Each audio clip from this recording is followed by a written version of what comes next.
नमस्कार. आज आहे शनिवार आणि अशी रांगोळी हळदीचं लेपन माझं झालेलं आहे.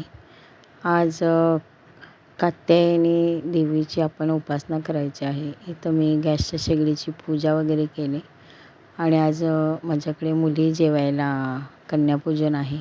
मुलींना देण्यासाठी मी असं साहित्य घेतलेलं आहे. तर देवीची उपासना केली, कात्यायनी देवीची आरती जप वगैरे असं माझं करून घेतलं. आणि आज कन्यापूजनसाठी मुली येणार आहेत माझ्या घरी. तर कन्यापूजन 9 दिवसात मी कधीही करते. एका दिवशी नंतर आपल्याला अष्टमीला नवमीला मुली मिळत नाहीत. त्याच्यापेक्षा आधीच 9 दिवसात मी कधीही एकदा करून घेते. आज मधाचा नैवेद्य आहे देवीसाठी. तर माझ्याकडे मुली आल्या आणि असं त्या गरबा वगैरे खेळल्या. त्यांच्यासोबत मी सुद्धा खेळले जरा. बाकीच्या मुलीपर्यंत मुली आता काय करणार म्हणून मग मी त्यांच्यासोबत असं गरबा जरा खेळले वगैरे. मुलींना पण छान वाटलं, मला पण छान वाटलं. जेवणामध्ये पुरी, पापड, बटाट्याची भाजी, चण्याची भाजी, शेंगा घालून आमटी डाळीची, खीर, वरण, मसाले भात, साधा भात असं बनवलं होतं. आणि ही शीतल आली आमची मुलीला घेऊन. तिने माझी ओटी भरले. ओटी घेऊन आली होती ती. माझं नवरात्र चालू आहे त्याच्यामुळे. आणि असं कन्यापूजन. एक मुलगी लहान खूपच होती, 1 वर्षाची. ती रडायला लागली म्हणून तिला आधीच ओटी वगैरे दिली मी आणि तिची आजी तिला घेऊन गेली. जास्त मुली बघून ती घाबरली, माणसं बघून जरा. मग त्याच्यामुळे ह्या बाकीच्या मुलींचं मी पूजन केलं. भगवती दुर्गा मातेचे 6वे स्वरूप म्हणजे कात्यायनी. कात्यायन ऋषींची कन्या म्हणून हिला कात्यायनी म्हणतात. नवरात्रीतील 6व्या दिवशी हिचीच उपासना केली जाते. ही देवी सुवर्ण समान तेजस्वी वर्णाची आहे. हिला 4 भुजा आहेत. हिने एका हातात तलवार, दुसऱ्या हातात कमळ आणि अन्य 2 हातामध्ये क्रमश वरमुद्रा आणि अभयमुद्रा धारण केली आहे. सिंह हे हिचे वाहन आहे. हिचे षष्टीला पूजन करून मधाचा नैवेद्य दाखवावा आणि ते मध ब्राह्मणाला अर्पण करावे.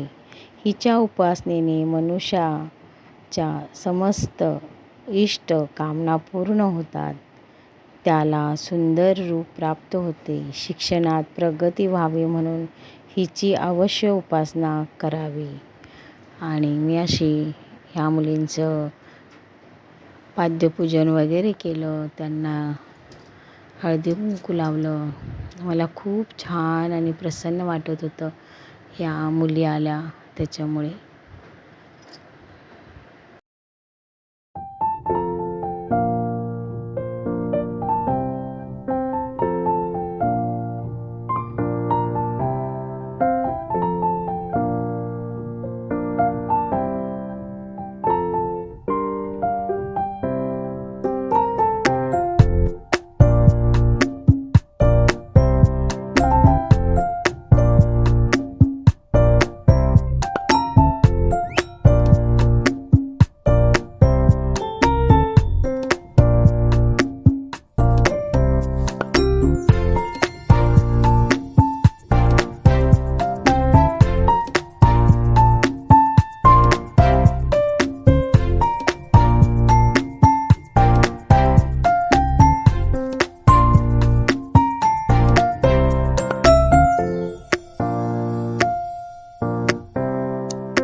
ओटी भरली, चुनरी वगैरे असं सगळं दिलं. कंगवा, लकपॉलिश वगैरे सर्व. आणि अशा मुली जेवायला बसल्या.